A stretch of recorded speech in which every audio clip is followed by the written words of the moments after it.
Nakakulong na sa Ormoc City ang dalawa sa mga most wanted sa lungsod na ilang taong tinugis sa mga otoridad. Yan at iba pang balita sa Visayas, hatid ni Shona Carion. Nakitang patay ang isang lalaki sa loob ng kanyang bahay sa Ormoc City.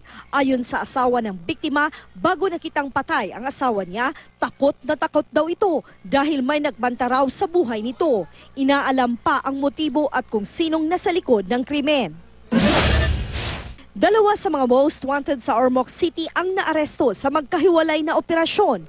Ang isa nahuli sa Mandawi City, Cebu noong October 12 at dinala sa Ormoc City kahapon. Wanted siya sa kasong rape sa anak ng kinakasama niya noong 2010. Sa Ormoc City naman, naaresto ang isa pang suspect na wanted naman sa kasong paglabag sa Comprehensive Dangerous Drugs Act. Abala na sa paghahanda ang Archdiocese of Cebu para sa International Eucharistic Congress na gagawin sa January 24 hanggang 31. 3 buwan na lang bago ang aktibidad.